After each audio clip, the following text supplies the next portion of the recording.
you little buggers. Welcome to Paralytic Activities Podcast. You're a one-stop shop for all things weird and spooky and creepy and kooky. All done with an ale or two. Sit back and relax, you little buggers. Stop it, John. Stop what? Usually carry on, do you? No. On there, right, you can have it looped or fade in and fade out. So if I don't do it properly and I don't press the right button, it'll just fucking carry on. Oh. So I actually pressed the right button this time. So well done, John. We're all good. Not a problem. So anyway, thanks, Seth. You'll do for me. I can tell you bloody that.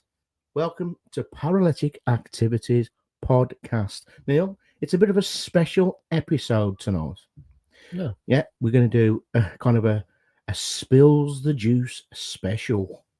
Oh. Yeah, some of our favourite stories from the last 4 years of doing this Paralytic Activities podcast, Neil. Because we've told a lot of stories, haven't we? Oh, well. I mean, they're mainly all around you, aren't they? Yeah.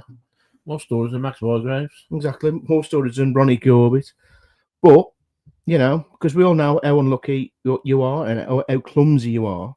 So, basically, we're just going to tell you some of the... well, Neil's going to tell most of them. But there's a surprise, Neil. There's a little surprise. Is there? Yeah, I've been asking some of the listeners, Neil, some of the listeners over the years, what are your favourite stories?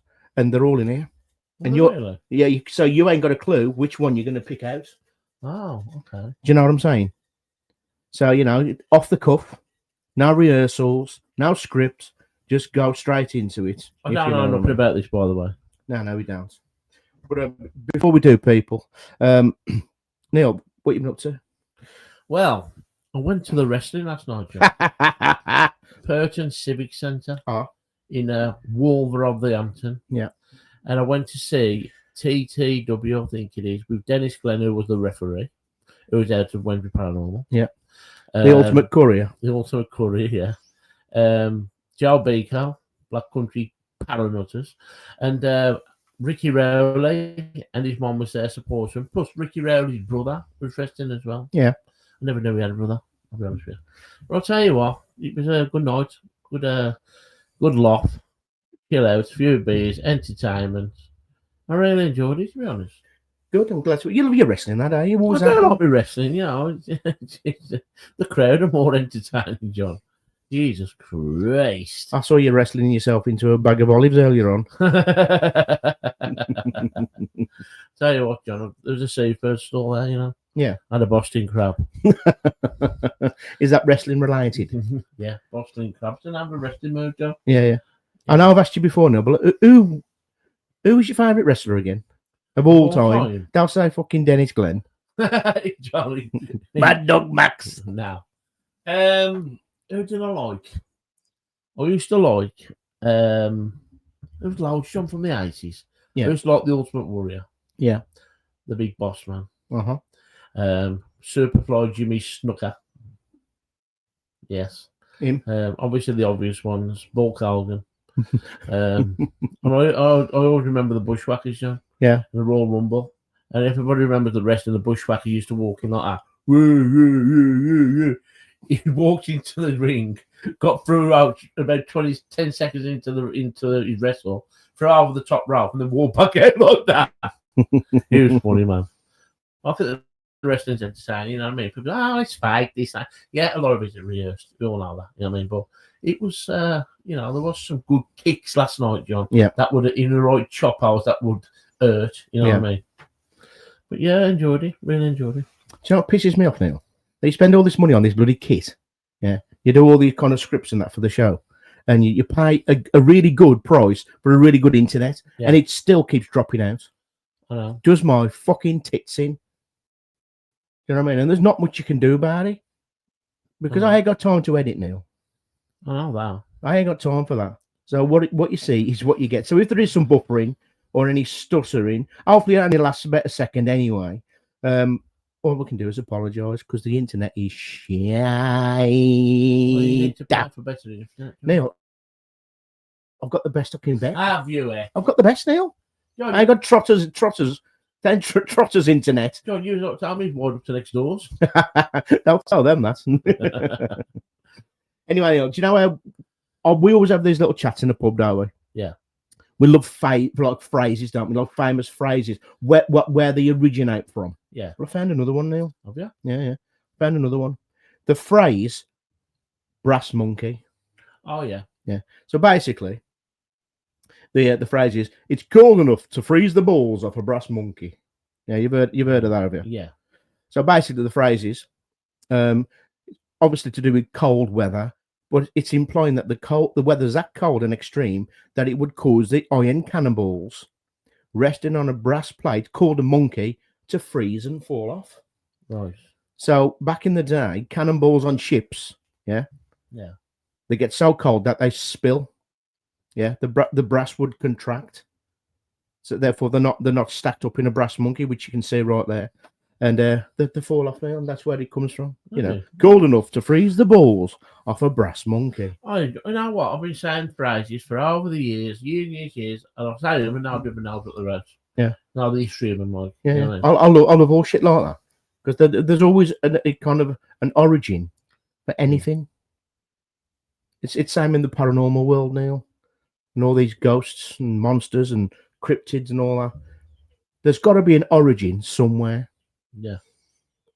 Back way yonder. It's like that saying, "I happy as Larry." I'm happy as Larry. I am. A Yeah. lot of people are saying, "I ain't got a clue who Larry is." Do you know? Yeah. Who? Larry is a boxer from about the 1930s. Yeah, Mhm. and he won a title, and the headline was "Happy as Larry," and that's where it comes from. Basically, that's it. I'm happy as Larry. Fair enough, Neil. Fair enough. But I was reading the paper the other day. Now, this is a true story. Yeah. It involves a married couple from good old England, Neil. They spent 12 hours in Aldi's middle aisle after mistaking the supermarket for an escape room. Whatever. Neil, I'm not making this up. They thought Aldi was an escape room.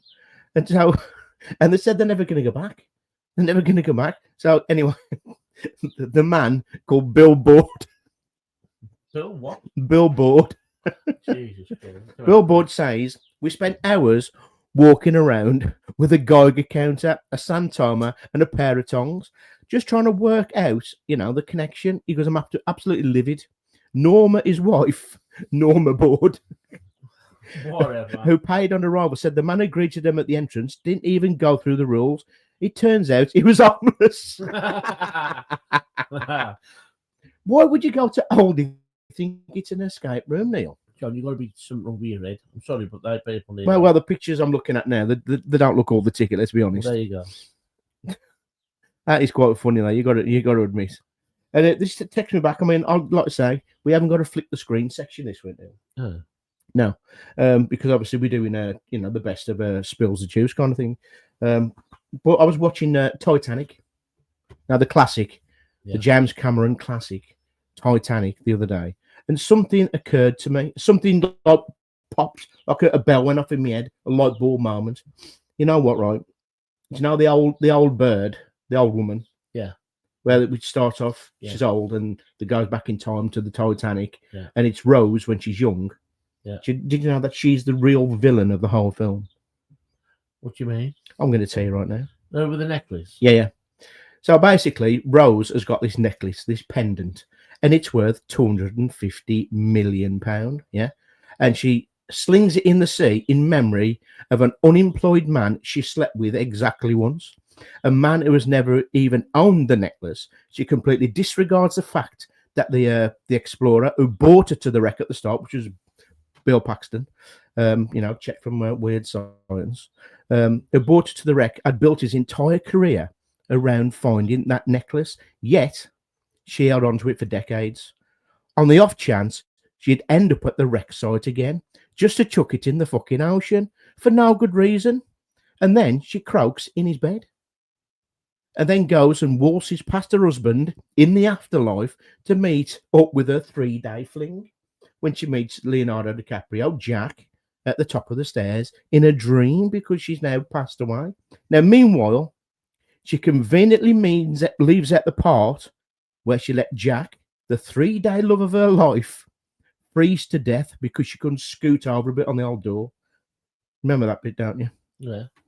Oh, and maybe, just maybe, her husband of many years might have liked to know she'd been hanging on to a £250 million necklace all the time. And what about her granddaughter, Neil? Yeah. Who was caring for her while she was old? Yeah. I could have done with that money herself. Oh, well. So basically, the real villain of the Titanic is not Cal, the horrible bloke who played by Billy Zane. It's actually Rose. She's even a bigger villain than the iceberg, Neil. Oh, yeah. You know what I mean? She had a £250 million and just box it off in the sea. Ridiculous. What about, there you go. I mean, all because she shagged Jack once. Mm. You know, what about her husband? No, bollocks. Throw it in the sea. Throw it in the sea. I'll never look at Titanic the same again, Neil. I love the film, John. Yeah, but after what I've just told you, you're going to look at Rose, go, there she is. Daft car. Yeah. Even the song to it, Celine Dion had a cracking version there. Well, it wasn't a version, it was her song. And that was her song, John. But what a version, then was it your barn pot? Wow. There's actually done a version of the Alky Cokey. I know that, John, but singing about hot dogs. Are they? Hot dogs? Yeah. What? Explain yourself. Here, far, wherever you are. It's beautiful, though. I believe that the hot dogs go on. I never noticed that, Neil. That's what she's singing. Must be having a barbecue at the time. Well, ain't Celine Dion Canadian? Yeah. Well, they love it, all that kind of pork stuff, don't Exactly. they? Canadian bacon, Canadian sausage with a Yeah. bit of maple. Maybe she was actually singing about hot dogs. I think she was, John. Well, there you go. If you was going to have a hot dog right now, Neil, what toppings would you have on it? Toppings. Would you just be a normal kind of hot dog in a bun, man, with a bit of ketchup? Because that's what my daughter only has ever ketchup and that's it. Or would you mix it up a little bit or spice it up with a bit of mustard? What would you have on the top of your hot dog? I like mustard, John. Yeah. I like a glaze. But I've never had the privilege to have a proper hot dog. You know what I mean? What do you mean? Proper, it's always a little bun with a British sausage in it. You know what I mean? I've never had a good proper hot dog. You know what I mean? You've never had a proper Frankenfurter? Not really. A proper big German sausage? No. John, they do a sausage and cider festival. Yeah, I know, yeah. I want to go there, I'll do. Yeah, you probably, what if you don't get a decent sausage there? You do, John. It's on line at the moment. I'll send you the link. I could do a full podcast. I could do it. I'll send you the link. I could do a full podcast on sausages, Neil. I love sausages. Where I used to work back in the day, we used to do these big, massive jumbo sausages. Yeah. We'd done an apple and cider one. Oh yeah. Yeah. Neil, it was about this big. It was a good 14 inches. Sausage in cider. Yeah. Sausages in cider. We done a chili one, Neil. Pork and chili. Chili dog. Pork and chili, hot, what they're called, breakfast. Yeah. And we done a normal Cumberland one. Well, I wasn't a fan of the Cumberland one, to be honest. Well, the sausage and cider festival, they have music on and everything, John. Yeah. We should be great, you know what I mean? My mate went last year, he said the place are right bangers. Anyway, that links us straight into Orange Spills the Juice, Neil. Well, not really orange. It's just spills the juice in general, because I've got a few funny things that's happened to me in the past. And a lot of them I totally forgot completely. But I reminded myself today. Well, other people have reminded me because they've sent us all these little pizza paper in here. Have got a link, sausage link. It's to some stories from Orange Spills the Juice or Spills the Juice in general. So, Neil, pick your first one. Take it away. What we got? I'm on tenderhooks here. Yeah, I was want to do that. Here we go. Fat finger Freddy. I know. We have got Cavern Club Chuckouts. Oh, here we go. This is yours, John. I know it is, yeah. So obviously everyone's heard of a place called Liverpool, and everyone's heard of a place called the Cavern. It's famous for the Beatles, even though that is not the original Cavern, is it, Neil? No. Is the original Cavern over the road or somewhere? No, it's up a bit further up. And it's still the Cavern? Yeah. So there's two caverns? Yeah, the door's there. Good job. I would have been chucked out 6 times. It's all bricks up. Yeah. So you can't go in there. No, I don't think so. What a load of bollocks. I know. What a load of bollocks. So yeah, I've been to the cavern a few times. The first time, one of the times I got chucked out was because someone, Neil, dressed as John Lennon with the glasses on, the wig, and all that malarkey. He was going round. He even said he was John Lennon's cousin at one stage. Yeah, and he was going round when people weren't looking. So he was looking on a Wednesday afternoon or some daft like that. And he was having a sip out of people's drinks, drinking them while they were looking. So basically, he was just having free drinks all night. So he picked up my mate Richards, and I've spotted him. I goes, Rich, is that your drink? He goes, he's just in there dressed as Bastard John Lennon. He just picked up your glass and took a big gulp. So Richard turned around and goes, "Whoa, mate, what are you doing? Can you? I can't really speak Liverpool, Neil. Can you? Can you give us a bit of scouse?" Yeah, kid. I don't think that's scouse either. But he goes, "What would you do, nicking me drink?" And obviously he says, "Well, what are you going to do about it?" So Richard grabbed the drink off him and pushed him. So he fell. He'd obviously be half cane because he'd been drinking everybody's bastard drinks, and fell over a table of women. And then the women started having to go at Richard because he pushed him and thought it was all Richard's fault. And I was trying to explain to him, no, this arsehole here is going around nicking people's drinks, and he just nicked my mate's drink.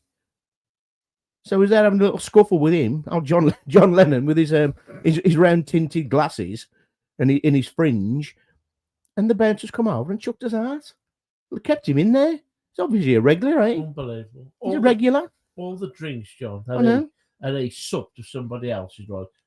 What about they all found out, John, in the cavern? Well, if they did, Neil, when we was leaving, he was next on stage. He was singing. I mean, like, that's what I'm trying to say. Yeah. Imagine all the people. John. Can't imagine them all, man. Jesus Christ. Christ. Yeah. I don't know.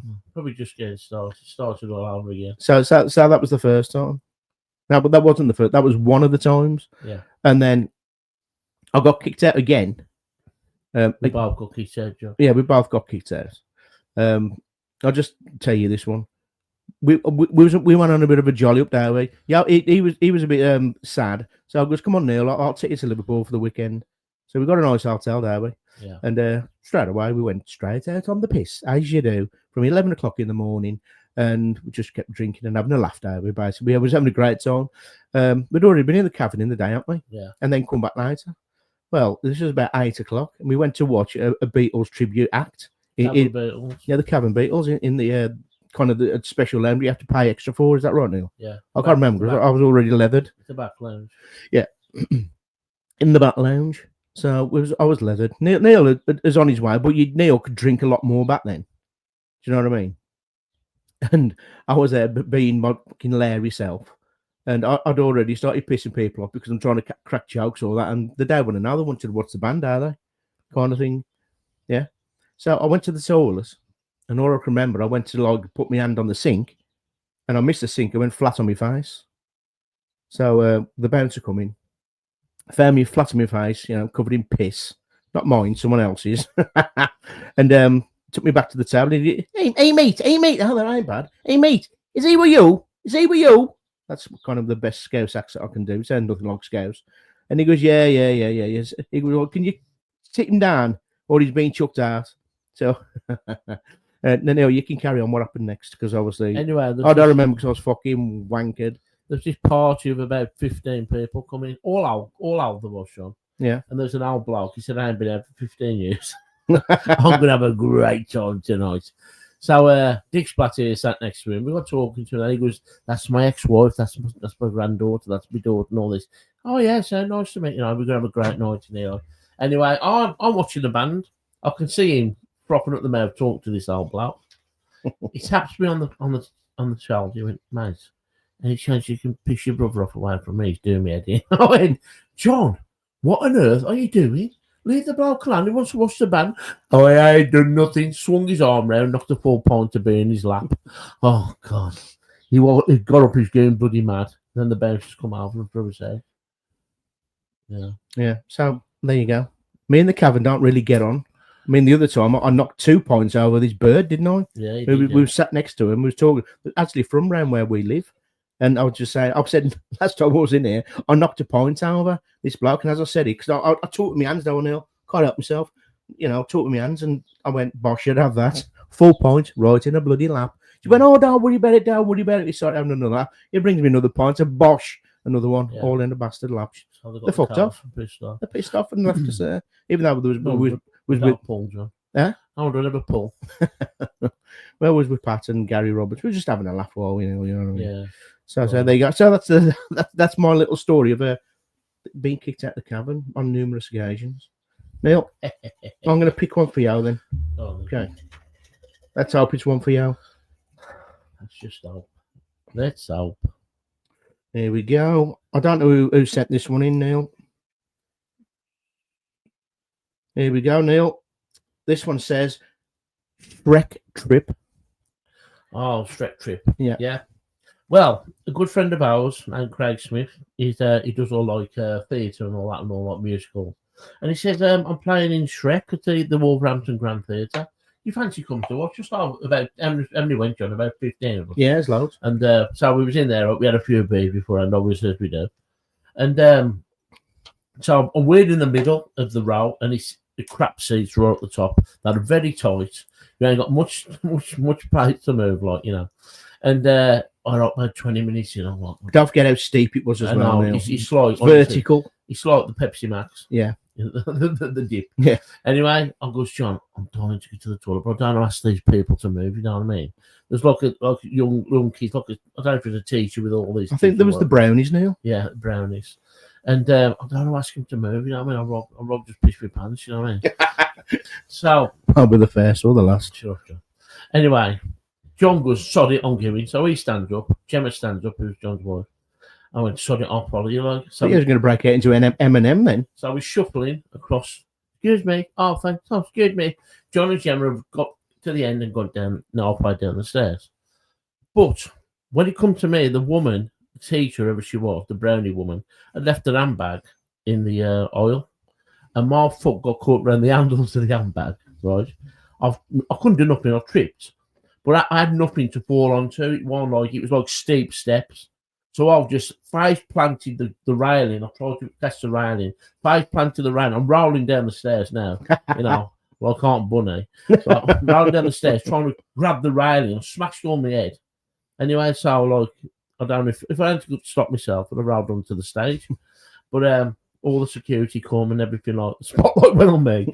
Everybody's going, oh my God, he fell down the stairs, But a few weeks before, I slit on my eye. I fell out of bed in Stoke. You do a lot of falling out of things now. I've got a massive scar still on my head there. And the thought I'd done that, but I dented my head, the dent's still on my head, like from the railings when I fell down. So the woman's come, because she's pissing herself laughing. Right? They've had to take me out, and then they've had to do after sign stuff, see if you're okay, looking in my eyes with the torch. You had to get the medic, Neil. Yeah, get the medics. And medic! I missed half the bloody show, honestly. You missed 5 minutes, Neil. Half the show, John. 5 minutes you missed. I was scared to go back up them stairs. It was right before the first intermission. I'll tell you what, I was a nervous Shrek by the end of it. I'll tell you. Well, like you said, me and Gemma, the wife, had got down the stairs and we was at the banister and we could still see the show. It was still going on. Shrek was singing a song to Fiona, something like that. And all we heard was Gemma's. She started laughing. I've looked behind me. And Barn Potter is rolling down the stairs like the big ball in Indiana Jones at the Temple of Doom. Ball. And it's a good job there's railings or us at the bottom because he would have bounced. He bounced, Sean. He would have bounced off the where we was, down into the stalls and onto the stage. You have a beach ball. No, I'm just saying. Even fucking Shrek stopped singing. No, he did not. What's doing that with his big green ears? He's looking. Neil, the whole show stopped.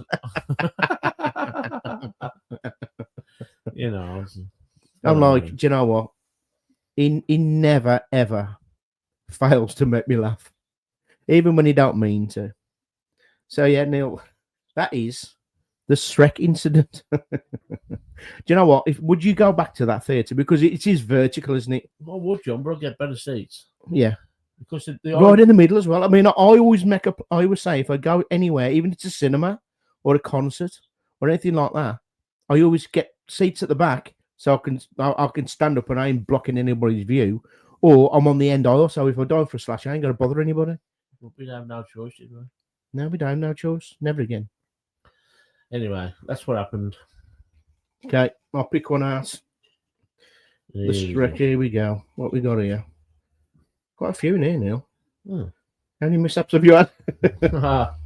Well, I've had loads. I'm writing a book, by the way. Well, my daughter is, and it's been cartooned at the moment.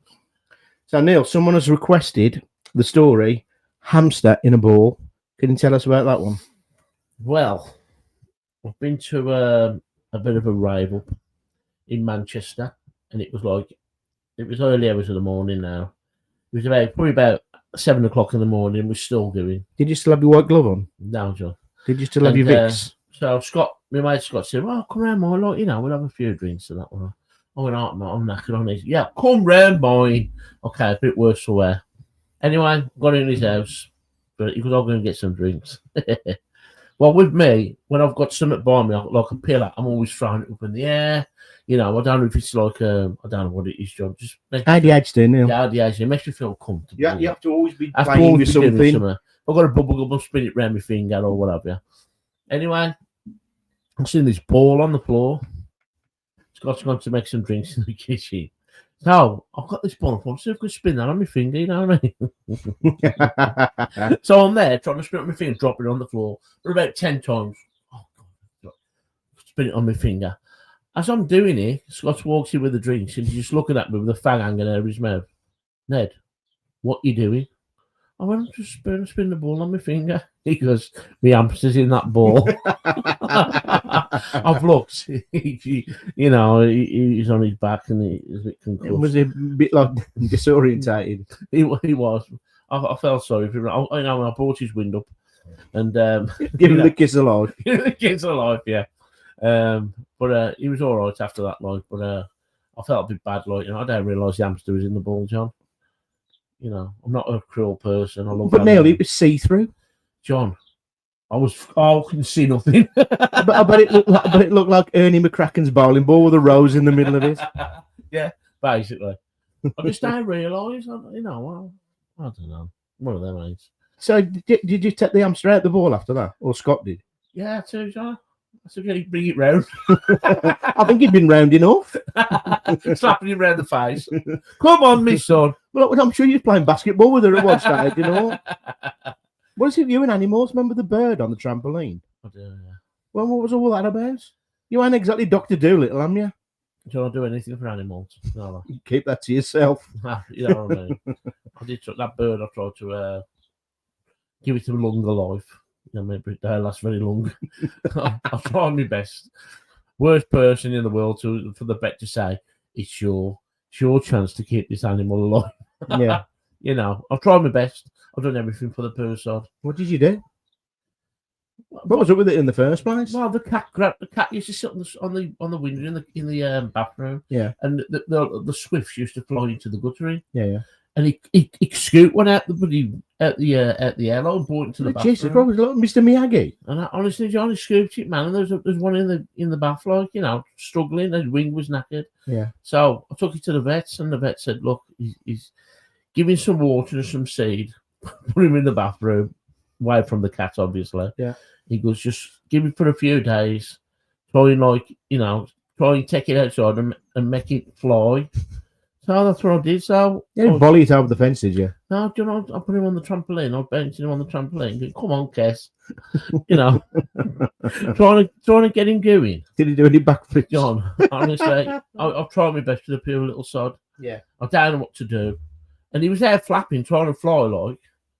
I was like, what am I going to do with this? You know what I mean? What can I do with it? The vet ain't going to help me. He's told me that I've got to do it myself. Thanks, vet. So I put him on the trampoline. Hopefully, I'm going to quick go to the toilet. Hopefully, it flew off, like, you know what I mean? Neil, do you know why the vet wouldn't do anything? Why? Because he wouldn't be able to charge you. Because it's a wild animal. Well, there you go. If it was your budgie, he would have done something that would cost you about £150,000. Yeah, and I went for a slash, come back down. He was dead on the trampoline. I felt terrible, man. Did you give him a nice burial? Yeah. Well, go on. Put them in the recycle, John. No, I buried them at the bottom of the garden. I'll put the cat doggy back up. No, God bless your soul. Yeah, could have had it stuffed, Neil. Huh? Could have had it stuffed. Put it on. Know what I mean? Go on then. Pick another one out. Here we go. Here we go. What we got? We have got customs from Amsterdam. Customs from Amsterdam. I've told this story a lot of times. Well, you've told it a couple of times, Neil. Don't forget, we was doing different podcasts, and you've told it on different stories. So there were people listening to this now who've never heard it. Yeah. So So anyway, it's been requested. So get on with it, sunshine. I went to Amsterdam. It was 1999. Me and Rob James, and on the way back, going to Birmingham Airport from Schiphol Airport. I've never heard of that airport. Yeah, Schiphol's massive, just bigger than Birmingham. Where is he? Amsterdam, Netherlands. Oh, right. And we got talking to this bloke, like, looked a bit rough. He went, oh, God, I'm going to get stopped going through customs. Every time I come back from me, I get stopped. Yeah, I'll be all right, mate. Come through with me and Rob. All right, and so he's followed us through. He's got through. Just stop, Neil. Stop. Stop 1 second. Because it dropped to nothing. So you can actually start, go back to where you just stopped, and you can actually carry on now. Go. So we met a bloke on the plane, and he was a bit rough, and he says, I always get stopped going through customs. I said, you'll be all right, come through with me and Rob us. So we're walking through, he's got through, and the customs have stopped me and Rob. And he went, right then, you've come from Amsterdam, went, yeah. He goes, he got like a metal prong, John. Yeah. Getting our clothes out, of dirty pants and everything in front of everybody. And How dirty was that? John the Wild Dude, you could eat your dinner off my pants. Anyway. Well, it looked like you did. And he's there looking through all my clothes, through the, like the end of the boxes and everything and all that. So why did they burn him? Well, Johnny's just looking through it. Look through my clothes. Anyway, look through Robert and that. And he went, right then, lads, you've been to Amsterdam, yeah? Have you had any drugs? Rob went, well, I had a couple of spliffs out there, like, it's sociable that when you go to Amsterdam, you have a couple of spliffs because it's legal. Well, it's famous for it, Neil. That's why people go. One of the reasons, anyway. He goes, have you had any drugs? I went, I don't do it, mate. All right, then. Okay. Give me 10 minutes, I'll be back. All right, then. Comes back with 2 coppers. Right then. We believe you've got drugs concealed on you. You're going to follow us through this fucking room. Right? And I'm like, where was Rob at this stage? John, I left him standing there. I thought he was going to be tucked into the other room, but he wasn't. Yeah. I don't know that. And he put me in this little room, 2 coppers, standing there with their arms folded. And he went, right then, we believe you've got drugs concealed on you. Yeah. We're going to do a strip search on you. And I'm like, seriously? Oh no, I had spots and ginger curtains. I've been on a flight. Fucking hell, it was horrible. And sign these papers. Did you have your naff top on as well? No, John, you have to agree to do it. So you got to sign papers and all that. Yeah. He goes, right then. Can you take your clothes off? Put them in the corner next to mine. No, he does so. And I went, seriously? He went, yeah, I want everything off. So you're standing there in the nod base. So your tallybacker was out? Yeah, Jesus Christ, seriously. He went, yeah. He goes, right then. So I've seen him, right? He got his torch out, right? And he went, right then, stand in the middle of the room, bend over, touch your toes and part your butt cheeks, right? While he's there with fucking doing a bush to control up my cat box, right? And I'm like, seriously, mate? He went, yeah. He goes, I can't see nothing. Oh, what's that? That's only grapes. Right. Anyway, he's there like this, looking for the stars. He only found a brown one.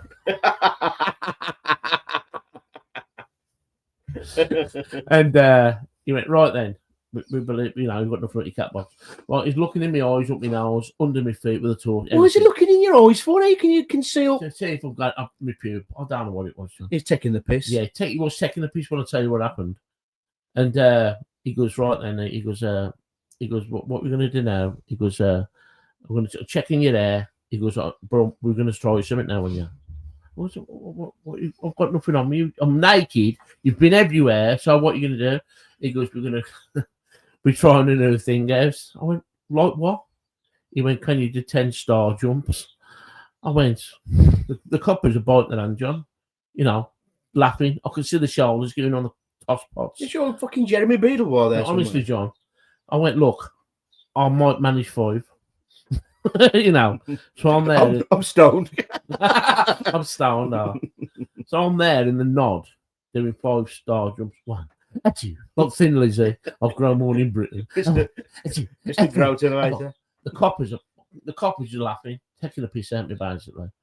And they went, right then, get your clothes back on. We believe you've got nothing on, you know, you can go. And they let me go like. It was a piss tech, John. Piss It tech. sounds like it now. Really It sounds like they just done it because it was bored. The bear probably was. They probably looked at you and thought, here we go. Here's fucking Pogo Patterson Here we go. and Grangill. We're going to get him. He looks at the top and he'll probably do anything we tell him to do. Yeah. Well, what can I do, John? If No. they do it, They could have all had the wicked way with you. well, you know. Neil, you sure you are in customs and exercise? I watch custom animals exercising, John. That's what I mean. Toss pots. But the question on everybody's the question people want to know: did you have any weed on you? No, John. Only weed I was in my pants. Well, that was on the corner. I don't know. Crackers. Only you, Neil. That had only happened to you. That's it. Let's get another one on the go, our kid. Let's get another one on the go. What we got here? Did you pick that last one? Yeah. You did. What we got here? Let's have a look at this one.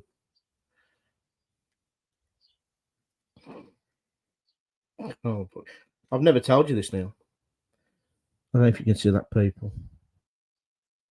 The veg oil spill. Veg oils. The veg oil spill, Neil. Like I say, I've worked in a catering for 20, 30 years. And I went part-time at one stage in my life at Fatty Arbuckles, Neil. Yeah. I was like an area chef of the two, the one in Walsall and the one in Wensfield, Bentley Bridge. But it was any kind of like a part-time gig. All I had to do was make sure everything was running smoothly. And there was a guy who used to come to our sites, and he used to clean the oil fryers. So he'd come in with his machine, suck out the oil, so that it'd filter all the crap out, clean the fryers out, and then the machine would put the oil back in. Yeah. But obviously, sometimes the oil was that bad, you'd have to go in a drum, he'd seal the drum, put it in the back of the van, the little filter fry van, with yellow and white, and the driver around, remember it? Yeah. So I think he'd done 2 days, and it was my turn on a Wednesday, and he'd done 1 day a week. So the van was full of oil, dirty oil there, because obviously he'd sell it on, because people buy oil, don't they? The farmers and stuff like that. So I've been to about 5 places. I was on my last one, and I'm positive, Neil, it was the Crown in Aldridge. Do you know where opposite Wetherspoons? Yeah. But obviously it looked a lot different back then. This is the 90s, you know what I mean? So it was an old building, and it was quite a quiet building as well. So I've turned up. It was about 3 or 4 in the afternoon, and it was a Friday, and we used to play football at 6, didn't we? Yeah. So I thought, right, okay, this will take me about an hour. Take me to 5, get home, get changed, get to football for 6. Done, sorted. So I've pulled up into the car park, all the dirty oil drums are in the back. And I've opened up the double doors at the back of the van, and 2 10-litre dirty oil drums have tipped all over me. All down my uniform, my filter bright uniform, and all over the car park. I'm there, stood there, covered in fucking chip grease. It stinks now, because old oil stinks, doesn't it? Yeah. You got an old frying pan or one of them fryers in your house, and you've gone overboard with the chips that week. It stinks. Your house stinks. So obviously, I stunk of dirty chip oil. I thought, fuck me, that's going to put me way back. That is, and I saw all this oil spill all over the car park. So I've rushed into the building, and I worked with the manager, saying I'm here to do your fryers, but you got any like a deck scrubber or any mops and that? I've spilt a bit of oil on the car park, and I said a bit. I spilt 20 litres now, 20 litres all down me and all over the car park. So I've done my best to clean up. It took me about 40 minutes, and I put it down the drain in the car park. Neil, the mops are fucked, the brush is fucked. I thought, fuck it, I'll just leave them there. Get the filter fried, get the fries done, and fuck off, basically. And so I've gone in, I've cleaned all that up the best I can. Imagine it's dirty, thick brown oil, Neil. I'm covered in the shit. Filtered air fryers, and I've got in the van. As I've got back to the van, there's been cars coming in and out the car park, driving through the oil spill. So we can see is like tyre tracks all around the car park, everywhere, left, right, circles. People are doing donuts in the shit. You know what I mean? All out of the car. Oh, for fuck's sake, man. So anyway, I've gone home, covered it. I took the clothes, had a quick bath, just about to get in the car, get to football with 2 minutes to spare. Our Wayne goes, it's cancelled. Oh, and you're fucking joking? Your fucking football's cancelled. So anyway, I went and I thought, well, I'll go to the pub then. Anyway, the guy I was working for, he found me the next day. He goes, John, what did you do at the last pub? Because there's a bit of an oil spill. You know what I mean? I'll try to clean up the best I can. He goes, do you know I charge £50, whatever it was at the time, to clean their oil? So I earn £50, and obviously he pays me to do it, and he takes whatever. He goes, I've got to pay 450 quid to redo the carpets in the pub. Because everybody was walking through the oil and walking all the dirty oil off the shoes into the pub and ruined the whole pub. They had to shut it down for a day, Neil. Never. Yeah, because it stunk. I never worked for him again. But you know, I don't think I ever seen him again. Jesus Christ, he lost his business. John, now he go. I think he did. I think he went back to Snap-on Tools. I was going to ask him for a job. I have oil spills every day anyway. So. Well, this is why when I writ that one down because someone requested it, Neil. And oil.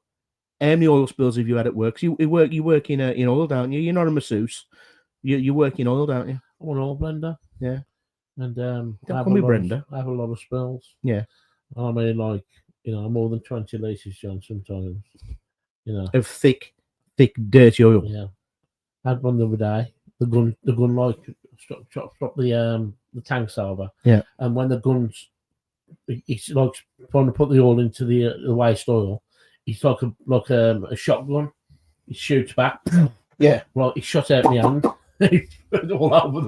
all over the blend shop. John, about like 20 foot. Okay, Look how I was standing out there. Imagine that going his eyes and everything. I know, yeah. I have it in my face and everything, John. I'm on about oil, John. So I know exactly what you're on about, Neil. I know exactly what you're on about, but you thought I was on about something else, and I'm not like that. No, Dick Splash. I'm not like that at all. So anyway, come on then, Neil. Pick one out, sunshine. Show it to the camera.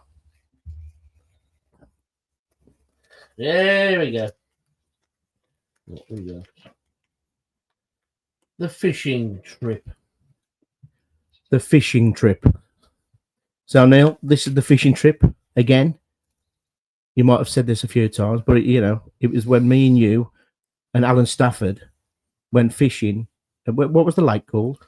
It's Fox Hills. Fox Hills in Barbican. And we went about 5 a.m. in the morning, didn't we? Yeah. And Alan didn't even leave the car. No, fishing down as well. I think he was he rat arse then and all. Probably, John. Yeah. Go on then.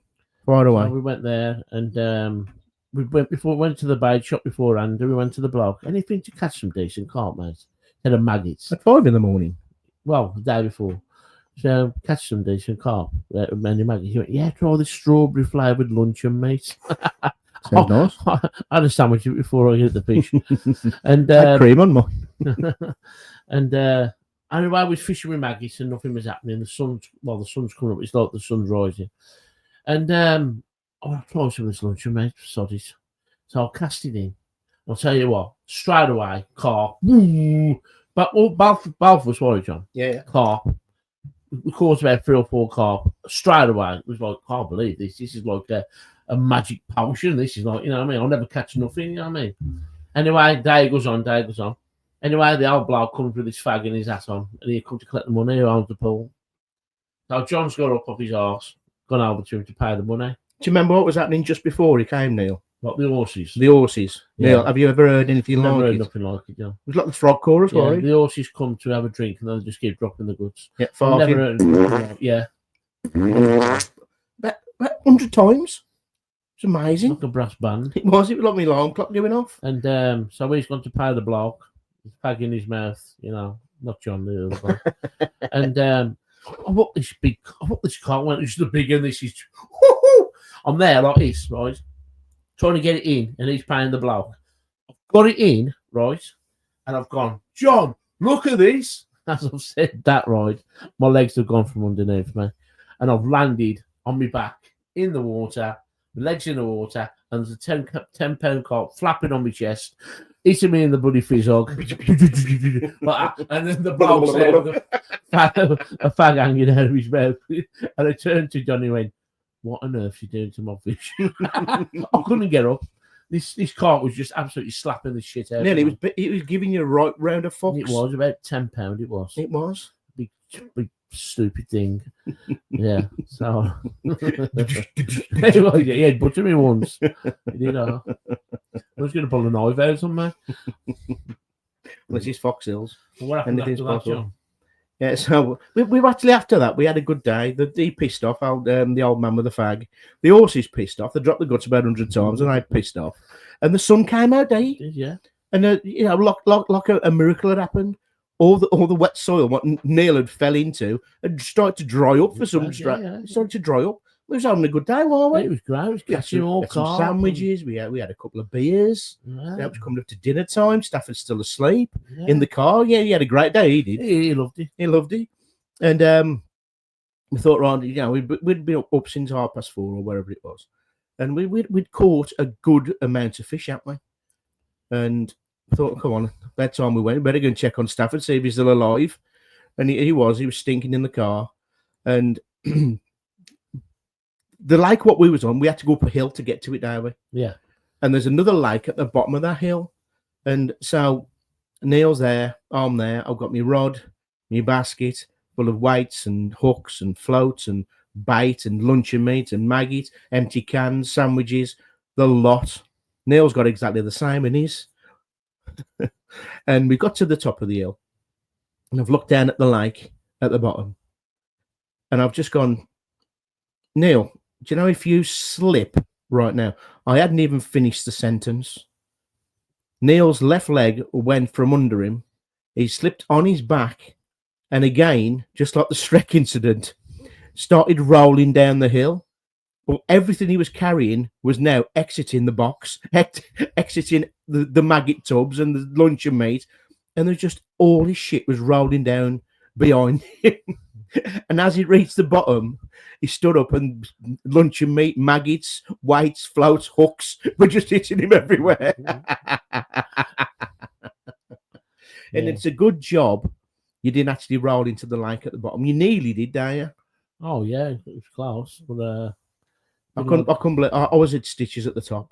I had to drop everything. I was just on my knees, just fucking laughing at this sight I've just saw of Neil rolling down the hill and everything just catching up with him and slapping him in the face. So basically, you got beat up about 8 times that day. I did, huh? One by a carp, and one by maggots, one by fucking rod, one by reel, hooks, everything. It was hilarious, Neil. I mean, I've heard of a battered fish, but a fish battering me. You know what I mean? You don't have much luck fishing either, did you? Yeah. I mean, when we was fishing at the Pleck Cut, the canal, yes, and you caught a foot. I caught a foot, a real human foot in the trailer. Yes, fisherman and foot all in the Express and Star the day after. Yeah, yeah. It was a trainer with a bone in it, basically. It was a trainer with a bone, right by a bridge, old troop trainer, and I'm just glad that they catch his head. Honestly, John, please come down. Well, it would just be a skull, wouldn't he? Yeah, please come down. They'd had nothing about it. You know what I mean? Yeah. What can I do? I had sleepless night that night as well. I don't know. Neil, have you put, is that the old one? No, the new one. I don't know what it is. Yeah, you don't know what it is. So Neil, we've only got probably time for this. Is going to be the last one, people. So we'll have to do a part 2 of this, Neil. Yeah, because there's another 4 in there. I've got another 2, and some I've missed out, Neil, completely. So we'll have to do it as it spills the juice, part 2. See if we get any comments on this one, and see, should we do another spills the juice? You know what I mean? So anyway, here's the last one, people. like I say, and Neil is one of the most unluckiest people in the world. Kind of person who would ever go in the raffle. He'd only be the only person to buy a ticket, and he still wouldn't bastard win. You know what I mean? I mean, it's true, ain't it? You went to Morrison's the other day because he's on his diet. He bought a banana, he peeled it, and there's nothing in it. No, John. How unlucky can you be? He's the only person who can go and buy some chicken ready to eat, open it up, and half of it being out by someone else. And that's a true story. I know. They're all true stories now. Seal, John. I know. The fucking chicken had been the chicken leg had been S. And they sealed it back up. You don't have no luck in supermarkets, do you? No, John. I once bought a bag of crisps from Golden Wonder, a multi-pack, and there's masking tape around the bag. Who masking tape's a bag of crisps, John? God knows. Gary Lineker. I don't know. Anyway, so talking of supermarkets, we have got, anybody can see that, Asda Commando. So, now, funny enough, Phil, this is probably my favourite story of yours. Yeah. Because I would have paid anything to see this actually happen. So, Neil, take it away. Asda Commando. Well, I went to Asda Living in Warsaw. Well, they do sell clothes and that. It's like a clothes place. Anyway, I bought these shorts, and I walked out the door, and the alarms went off, and I thought, I'm easy. I've stood there for about a minute. No security call, nothing. So I've gone in the car, gone home, and the ex says to me, "Depends going to Asda, go and get some burgers and buns. We'll have a bit of a barbecue." All right, and so I put these shorts on. I've just bought from Asda Living. Walk through the doors in Asda in Bloxwich, and the alarms have gone off, and I've gone. And I've got a chip in my head that's setting these alarms off. I never even clicked on. So as I'm noticing around my trolley like Dale Winton, supermarket sweep, I'm there with all the burger buns and sausages and everything in the thing, and I thought to myself, I'll reach around the back of the shorts, and there's a big security fob on the back of the shorts. I thought, shit. When I go out of here, it's security there. They're going to jump on me. People are going to think I'm a thief, and I'm not like that. Anyway, at the time, in that time of year, it was years ago, there used to be a bloke named Tim on the door with a microphone, big badge, Tim, happy to help on his T-shirt. And I went, Tim, come here, mate. I went, was he happy to help? He was. He wore the most cleverest bloke in the world. And I went, Tim, I've got a bit of a problem. I've just bought these in the Asda Living, and there's a fob on the back. And when I go through the doors, the alarms keep going off. Any chance of a fob remover? Because I can't just take them up because I've got no pants on. Right, I went commando basically. I'll just put them on. In Asda, they've got nesting in them either and what have you. You said it was perished. And so he went, yeah, no problem. And he went, we have an emergency customer services. Can you please bring a fob remover, please? Thank you very much. So that's pretty good now. That was pretty good. Yeah. So I'm at customer services, and the queue's getting bigger and bigger and bigger. I'm like, how is this going to pan out? You know what I mean? Anyway, he went, mate, we ain't got a fob remover. You can either take them off, and we'll take them off. We'll take the fob off, or I went, where's the fob? Where is the fob remover? He goes, it's nailed to the desk on the back of customer services. And it was like, you know what I mean? I was, how on earth we're not going to get up there? These two big security blokes come over. You got a problem there? I went, yeah. I went, I need to get this fob off. But the fob remover was on the desk behind the desk, like, you know. But it's He says, what we're going to have to do, you put your arm around his neck, put your left arm around his neck, and we'll lift you up and swap you across his. And I went seriously, yeah, we'll do it again, you know. We've done it, you know, we're strong lads. Anyway, I was as big as I was then. So the people in the queue were just going, what the hell is going on here? So these two big blokes are trying to lift me up, right? You know, like a forklift. And trying to swab me across his fob remover on the back of the customer services desk. Johnny took about 10 attempts. Right, they were knackered. Right, and in the end, we actually got it, like, you know, and everybody clapped. But you know, it was so embarrassing, In other words, they'll go to Asda with no pants on and just a pair of shorts. Yeah. Because I could have easily took them off and said, "Look, there they are. There you go." You know, what a dance. Like the last chicken in Sainsbury's. Yeah, it was. But Neil, here's a question for you. Obviously, great story. Anybody who actually witnessed that, they'll probably still tell it to this day. You know what I mean? No one would believe them. But Neil, why don't you just go, listen, can I go and get some more? Can you get any shorts out of the Lost and Found? At the Lost and Found or something. So I'll put them on. Or just go and get me another pair. And I'll change into in the toilets. You swab them, take that off, and I'll take them off. You can have them back, and I'll put them on. It's a different Asda, John. They don't have them shorts there. That was just. You could have worn any shorts. You mean? They sell clothes, don't they? Yeah, but John, well, probably, yeah. I don't know. Well, I don't know if they're my size. Well, even just, a couple of bin bags.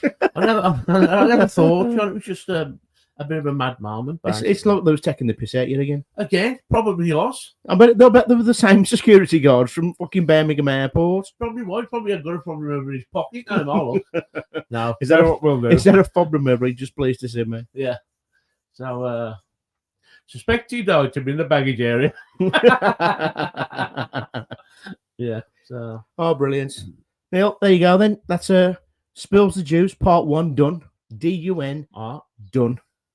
So, Neil, we'll do another part 2. You got any last words before we close up this little episode? This little. I have got a book being done Mm. of all the mishaps, and I keep thinking of them. There is different ones as well. That you told me one the other day, and I can't remember. That happened, and I totally forget about it. And then one day I'll go, "Oh yeah, this is what happened," Yeah, because there's that many. But my daughter's doing a book, called My Orange Dad, I think it's called, and we've got somebody doing all the drawings for the book and everything like. You asked me, have you? I told you about it. Well done, man. Funny stories, like So when it's done, get it published and see how it goes. Yeah.